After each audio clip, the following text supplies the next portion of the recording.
Now for our story. Jessie Ward awakened, turned over. The hands of the small traveling clock on her night table pointed to 7. The little clock in its dark green leather case was somewhat old and battered. It had been a present from Ben Calvert many years ago. Tucked away on the inside was the card that had come with it. "So you can count the hours that I'm away from you," Ben had written. And Jessie Ward had counted. The hours had lengthened into days, months, years. Years that had changed Jessie's love into a bitter resentment. Years that had accentuated her purpose. But this morning saw the fulfillment of her wish. This was her wedding day. Jessie smiled. She knew how Ben Calvert must be feeling at this moment. No, Ben would certainly find no joy in this marriage into which he'd been forced. But that didn't disturb Jessie. All she cared about was that at last she would have the social position in Wakefield she'd always wanted. The one that by rights should have been hers long ago. Jessie threw back the covers, got up. Then...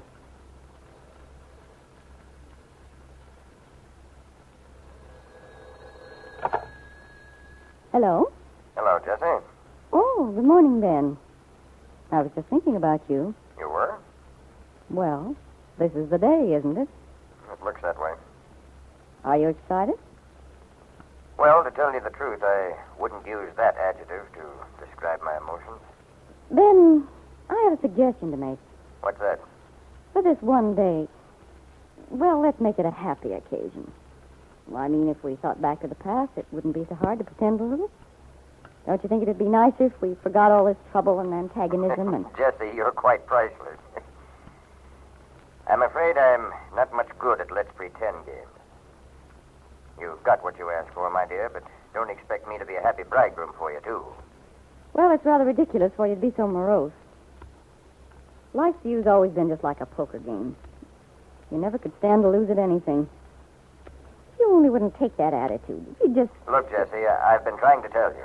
You've got what you're after. Now, don't try to sell me on the idea, too. All right, Ben. Well, what are we going to do? I said I'd leave that up to you. Have you decided? Yes. How long would it take you to pack a few things? What? No, just a few things for overnight. Perhaps a change of clothes. Where are we going? We're going to drive over to Stanton. Get married there. Oh. And we're going to stay overnight there? How long will it take you to get ready? A couple of hours. I'll be by for you at 9. All right, then. Bye.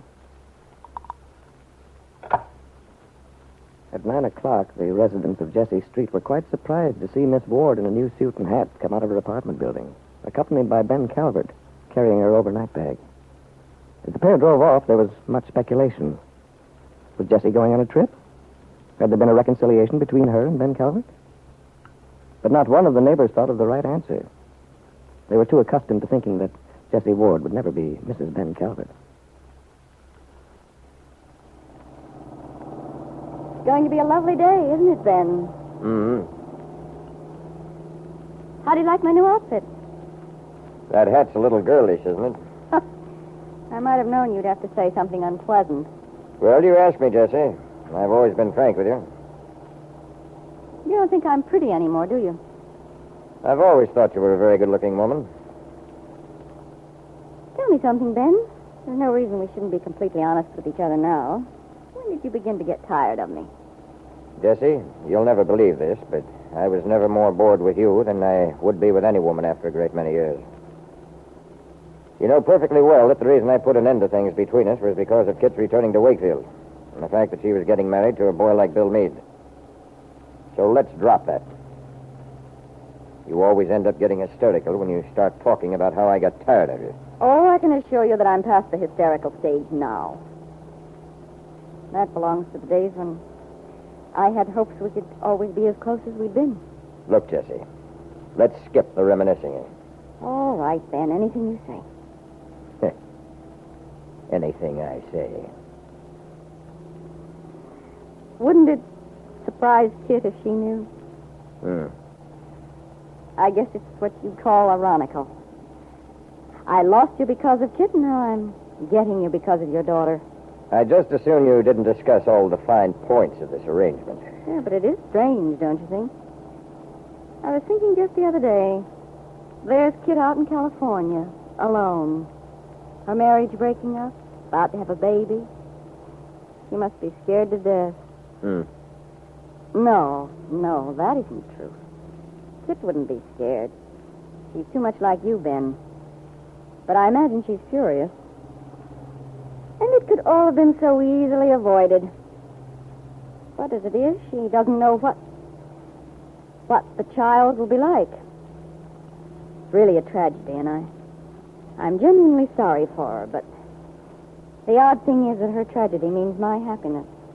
Your happiness, Jessie? Well, at least I feel satisfied. Vindicated. Oh. But of course all this is your own doing, Ben, if you trace it back. If you hadn't deceived Bill, and if you'd told Kit the truth about her mother's people, her background, and if you hadn't been so selfish with me, so domineering... I believe, Jessie, I've heard you remind me of my mistakes before, so please, just let's skip it. Oh, well, being you couldn't have done any differently. As a matter of fact, Ben, I feel quite kindly toward you at this moment. No. Jessie, has it ever occurred to you how short-sighted you might be? Short-sighted? Yes. You're getting married. But marriage is more than just the wedding day, you know.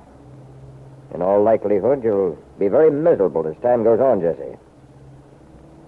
You look back on this day and wonder why on earth you ever did it. I'll take that risk. Oh, really, Ben? Are you still trying to talk me out of it? No. I'm just giving you a little warning. Mm-hmm. You know, Ben, you're not acting the way I expected you to. You talk as if you've really accepted this thing. Well, Jessie, when a man loses, he loses. That's all there is to it. I've lost. Temporarily. It'd be funny, wouldn't it, if you discovered you liked being married to me? It'd be impossible. Because I'll never forget, Jessie, that you pulled a fast one on me. Tricked me. Tricked you? I certainly did not. I just used my wits, that's all. Just because I happened to learn where Kit was. Because I found out for myself why she went out. All right. But I'll never forget that you intended to use that information. To tell Wakefield. To make me a laughingstock. If I didn't make you my wife. Could you suggest a better way? A more effective method I could have used? And I'll never forget, Jessie, that you told Mary Lane. To have that woman know the story she But of all... she doesn't. Well, I mean, I told you what she said, that she's going to forget everything I told her. I had to show you that I wasn't bluffing, Ben. That I was no longer afraid of you. Nevertheless, Mary Lane does know the whole story. And to have her set herself up as my protector... Oh, what does it matter, Ben? Just because Mary Lane wouldn't marry you years ago. There's more to it than that. I never forget things, Jessie. Meaning me when you say that? Perhaps. Well, Ben, don't lose any sleep trying to figure out how to get even with me, because the cards I hold are still good. For the time being. But when Kit's child is born, Jessie, if it's all right, then I hold the whip hand. Yes, if. In the meantime, I'm going to feel perfectly free to make any demands. And you've demanded plenty. Well, we'll be in Stanton in a little while, and we'll be married. But only on one condition. What are you talking about? I want a wedding present from you, Jessie. Otherwise, there'll be no wedding. You can trot back to Wakefield and do all the talking you want to. What do you mean, you want a wedding present? What I want is Kit's address. I see. Why? Never mind why. Do I get it? All right, Ben, why not? It doesn't matter. Yes, I'll give you Kit's address. After the ceremony. Jessie Ward was a little surprised at Ben Calvert's request. For many reasons, he'd rather he kept out of touch with his daughter. But still, what would it matter? By the time Kit found out how she'd tricked Ben into marriage, Jessie would be his wife.